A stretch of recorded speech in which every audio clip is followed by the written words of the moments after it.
Ka-Express, isang breaking news ang muling gumulat sa mundo at nag-stabilize sa campaign ng Gilas Pilipinas.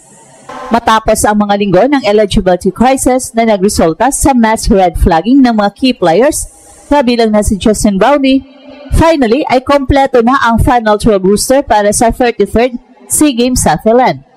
Ang shock factor ay nasa identity ng dalawang late additions na kumompleto sa squad, ang NCAA MVP na si Allen Liwag at ang veteran big man na si Justin Chua. Ito ang testament sa strategic scramble ng SBP at ni Coach Norman Black upang i-field ang pinakamahusay na eligible team na handang ipagtanggol ang ginto. Ang emotional nucleus ng kwentong ito ay ang contrast ng dalawang new additions. Si Liwag, ang reigning NCAA MVP mula sa College of St. Benil, ay simbolo ng youthful exuberance at rising potential. Ang kanyang addition ay nagdudulot ng shocking energy at much-needed athleticism sa frontcourt. Sa kabilang dako, si Chua, na currently isang free agent sa PBA, ay nagdadala ng battle-tested experience at inside size na crucial upang punan ang void na iniwan ng mga ineligible bigs. Ang final roster na ito, kasama sina Ray Parks, Matthew Wright, Ferdy Ravenna at Jamie Malonzo, ay produkto ng necessity at national call of duty. Ang strategic implication ay malinaw. Ang Gilas ay nag-shift mula sa field-loaded team patungo sa isang hybrid squad na centered sa chemistry ng mga local stars at proven college standouts. Ang SEA Games na ito ang magiging ultimate test kung ang Pinoy resilience ay mas matindi pa sa eligibility rules at man-made restrictions. Ang late additions ni Liwag at Chua ay ang huling dagdag, pinaka-crucial na elements na expected na gugulat sa mundo sa pamamagitan ng pag-uwi ng gold laban sa mga kalaban na full strength ang naturalized players. Ang breaking news na kompleto na ang Gilas Final 12 roster para sa 33rd SEA Games ay nagtapos sa mga linggo ng intense na eligibility crisis na nagbanta sa title defense ng bansa.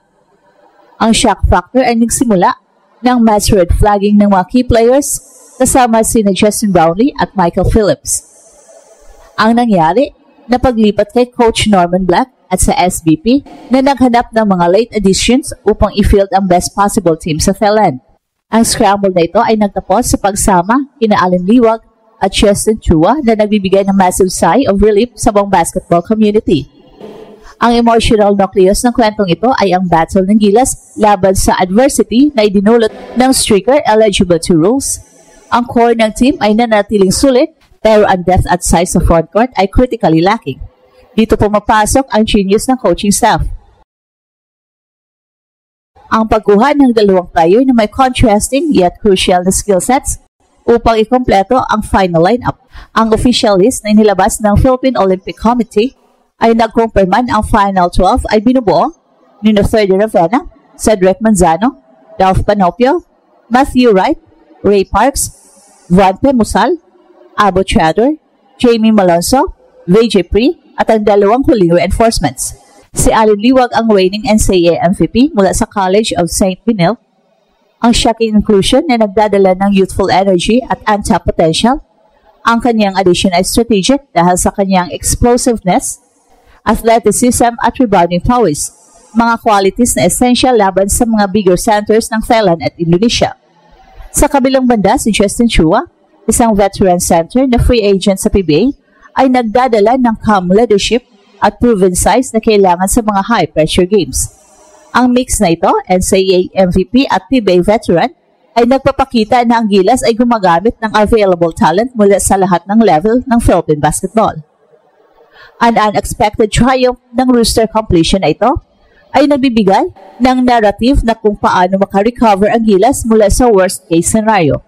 Sa halip na mag-sentro sa mga naturalized player na ineligible, ang Gilas ay bumuo ng isang Pinoy-centric team na handang i-assert ang dominance nito sa regional stage. Ang laban para gold ay hindi na lang basketball game, ito ay testament sa Pinoy resilience at strategic adaptations sa gitna ng global restrictions. Ang pagpasok ni Allen Liwag at Justin Chua ay nagbigay ng strategic balance sa Gilas Final 12 roster na matindi ang pangangailangan ng inside presence matapos ang eligibility crisis. Ang shock factor ay hindi lang sa kung sino ang pumasok, kundi sa kung paano binalansin na Coach Norman Black and team sa kabila ng pagkawala ng mga naturalized player at PhilAms. Ang final configuration ay nagtatag ng blend ng veteran leadership at youthful explosiveness na essential para i-claim ang gold medal. Ang core strength ng Final 12 ay nakasalalay sa wing versatility ni Thirdy Ravenna, Jamie Malonzo, Matthew Wright at Ray Parks. Ang apat na ito ay proven international competitors na kayang mag-execute ng fast-paced offense at switch sa defense. Pero ang crucial weakness ay ang center rotation. Si Allen Liwag, ang NCAA MVP, ay nagdadala ng athletic energy at motor na magbibigay ng second chances at intensity.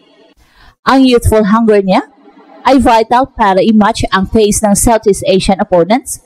Samantala si Justin Chua, bilang veteran big man, ay nag-aalok ng steady post defense at high basketball IQ. Siya ang magsisibling factor na may half-court set at babala laban sa mga bigger centers ng Thailand at Indonesia. Ang emotional nucleus ng team ay shifted mula sa resilience sa mga imported talent patungo sa collective Pinoy pride. Ang mga player tulad ni Dal Panopio at Cedric Manzano na nauna nang pumasok at ngayon sina Liwag at Chua ay nagpapatunay na ang depth ng local talent ay sapat upang i-compete sa regional level. Ang mission ni Coach Black ay maximize ng hastily assembled na squad na ito. Ang gold medal mission ay complicated dahil sa lack of preparation time at ang pressure na i-defend ang honor ng Pilipinas. Gayunpaman, ang unexpected triumph ng roster completion na ito ay nagbigay ng confidence. Ang Gilas ay may mga elite shooters, sina Matthew Wright at Ray Parks, at defensive versatility. Ang late addition ay nagbigay lang ng layer ng inside defense na desperately needed. Ang narrative ay hindi matatapos sa roster lang, magsisimula ito sa court sa Thailand, kung saan ang resilience ng Pilipinas ay magdidikta kung sino ang uuwing champion. Ang pagpasok ni Allen Liwag at Justin Chua ay nagbigay ng final closure sa roster crisis na nagpapakita ng commitment ng SBP sa gold medal mission.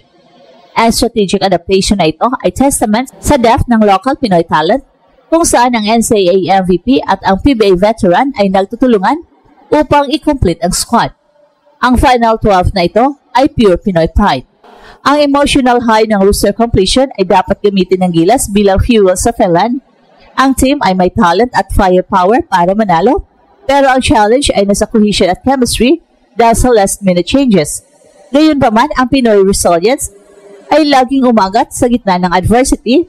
Ang hula ay nananatiling cautiously optimistic, kaya ng Gilas na gulatin ang mundo at iuwi ang ginto sa kabila ng lahat ng odds. At ito ang Express Info kung saan bawat kwento ginulat ang mundo. Don't forget to like and subscribe.